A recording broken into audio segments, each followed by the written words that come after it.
All right, let's just get right into it. There's this weird feeling we all have about robots, right? On one hand, you see these videos online of robots doing backflips and you're just like, wow, the future is incredible. But on the other hand, you've seen the movies, and you can't quite shake this unease.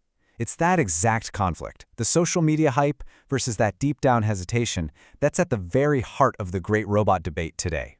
And yeah, it is a weird feeling, and a lot of us share it. You could almost call it the Frankenstein complex, this deep-seated fear that something we create could actually turn on us.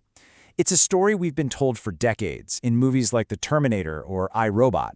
But does that fear even make sense anymore when AI is moving this fast?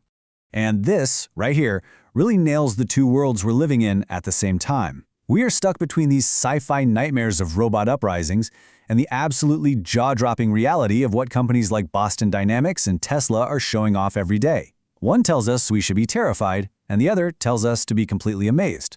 So in this explainer, we're going to break all of that down. First, we're going to look at what feels like a civil war happening inside the robotics industry. Then we'll get into why all this hype is building right now, and also the really powerful arguments for why this whole thing could just come crashing down. And finally, we'll get to what's probably the most important question for you: what's actually coming to our homes? Okay, so let's start with this civil war, because honestly, the signals coming from the market right now are giving everyone whiplash. It is truly a tale of two fortunes. On one side, you have this staggering, almost unbelievable optimism. I mean, a startup called Figure AI, a company most of us hadn't even heard of a couple years ago, is now valued at nearly $4 billion, and it's backed by the biggest names in tech. That is an insane amount of money, betting that a humanoid future is right around the corner. And then you have this, iRobot, the company that makes the Roomba, which is, probably the most successful home robot of all time. They just went bankrupt. Their value absolutely plummeted from over $3.5 billion to just $140 million. So you have to wonder, if the one company that actually put millions of robots into our homes failed so spectacularly, what does that mean for all these super ambitious newcomers? That massive contradiction kind of leads us to the big question. Why do so many brilliant people believe that this time, the robot revolution is for real? Well, let's look at the optimist's case. Now check this out. This is Sergey Levine, a top robotics researcher at Berkeley. And what's wild is that he used to be a huge skeptic. He's seen these hype cycles come and go for years. But now, he's predicting we could have fully autonomous household robots by 2030. I mean, that's just a few years away. The reason he changed his mind is because of a massive technological breakthrough. And it's all about something called Vision Language Action Models, or VLAs. The easiest way to think about it is we're finally giving robots a brain. The vision system lets it see the world around it. The language model, the same kind of AI as ChatGPT, lets it understand a complex command like clean up the kitchen.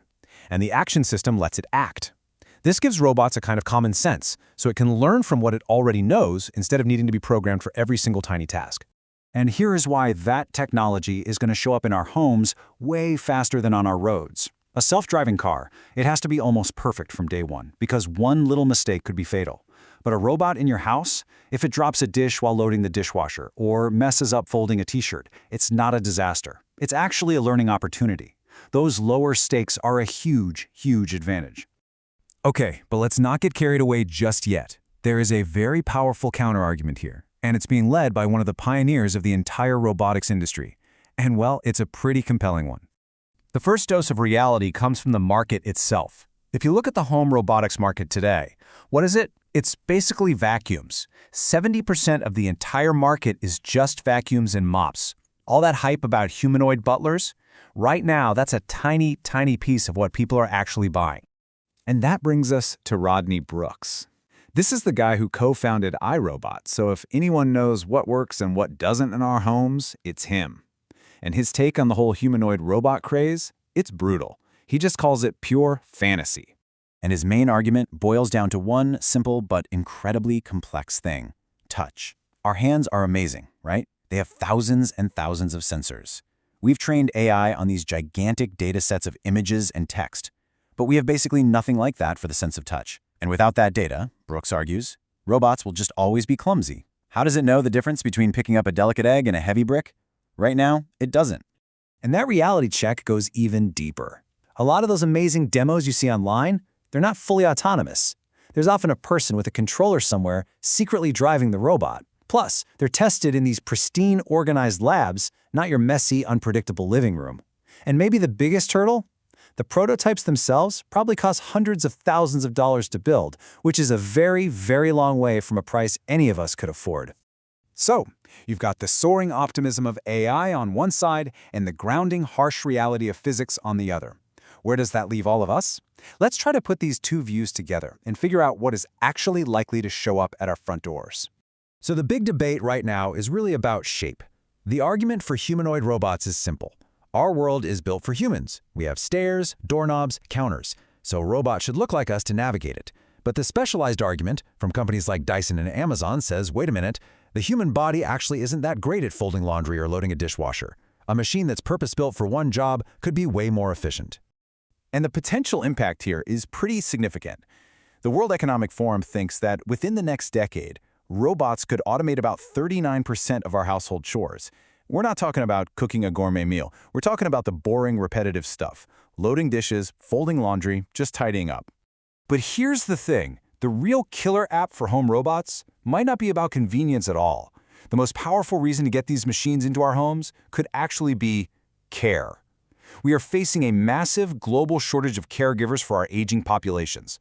For a lot of families, a robot isn't going to be a luxury. It could be a lifeline. So what's a realistic timeline for all this? Well, most experts seem to agree that in the next 5 to 10 years, we'll start to see these specialized helpers, robots that can help an elderly person stand up or carry their groceries. But that general-purpose C-3PO robot butler from our sci-fi dreams? Yeah, that's probably not happening until the 2040s at the earliest.